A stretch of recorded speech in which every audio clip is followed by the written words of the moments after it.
सनातन धर्म में क्यों लगाते हैं तिलक? क्या आपने कभी सोचा है हिंदू धर्म के लोग माथे पर तिलक क्यों लगाते हैं?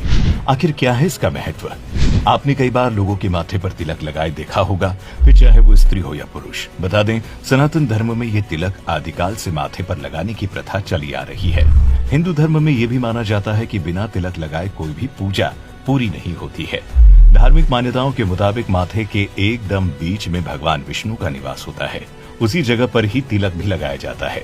मान्यता है कि इससे भगवान विष्णु प्रसन्न होते हैं। वहीं महिलाएं इसे माता रानी का आशीर्वाद मानकर अपने माथे पर लगाती हैं।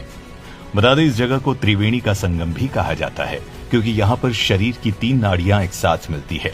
यही जगह मन के गुरु का भी होता है, इसीलिए इसे काफी महत्वपूर्ण माना जाता है। इस स्थान पर तिलक लगाने से मन की एकाग्रता बढ़ती है और व्यक्ति का तेज बढ़ता है। हमारे शरीर में ऊर्जा के साथ छोटे छोटे केंद्र हैं, जिन्हें चक्र कहा जाता है, और ये चक्र अपार शक्ति के भंडार हैं। तिलक या टीके को माथे के बीचों बीच लगाने से वहां पर आज्ञा चक्र होता है। हमारे शरीर के 7 चक्रों में से ये सबसे महत्वपूर्ण स्थान है। आज्ञा चक्र स्पष्टता और बुद्धि का केंद्र है। यहाँ पर शरीर की 3 प्रमुख नाड़ियां इडा, पिंगला और सुषुम्ना आकर मिलती हैं। मान्यताओं के अनुसार सूने मस्तक को शुभ नहीं माना जाता। माथे पर चंदन, रोली, कुमकुम, सिंदूर या भस्म का तिलक लगाया जाता है।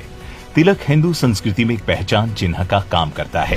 भारतीय संस्कृति में पूजा अर्चना, संस्कार विधि, मंगल कार्य, यात्रा, गमन, शुभ कार्यों की शुरुआत में माथे पर तिलक लगाकर उसे अक्षत से पूरा किया जाता है। तिलक लगाने को लेकर स्कंद पुराण में बताया गया है कि अनामिका उंगली से तिलक लगाने पर शांति की प्राप्ति होती है, और वहीं मध्यमा उंगली से लगाने पर व्यक्ति की उम्र बढ़ती है। अगर कोई अंगूठे से तिलक लगाता है तो स्वास्थ्य हमेशा बना रहता है, और तर्जनी उंगली से तिलक लगाने पर मृत्यु के बाद मोक्ष की प्राप्ति होती है। वहीं विष्णु संहिता में भी तिलक लगाने के विधान के बारे में भी विस्तार से बताया गया है। ब्रह्म वैवर्त पुराण में बताया गया है कि अगर आप कोई भी पूजा पाठ बिना तिलक के करते हैं तो उस धार्मिक कार्य का फल आपको कभी भी नहीं मिलता है।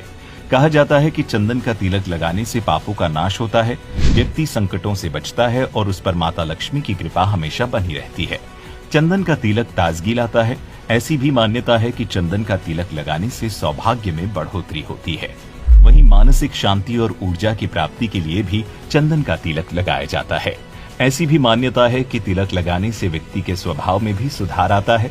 वहीं केसर का तिलक लगाने से सात्विक गुणों और सदाचार की भावना बढ़ती है। इससे बृहस्पति ग्रह का बल भी बढ़ जाता है और भाग्य वृद्धि भी होती है। क्या आपने कभी ये सोचा है कि तिलक लगाने के बाद माथे पर चावल क्यों लगाए जाते हैं?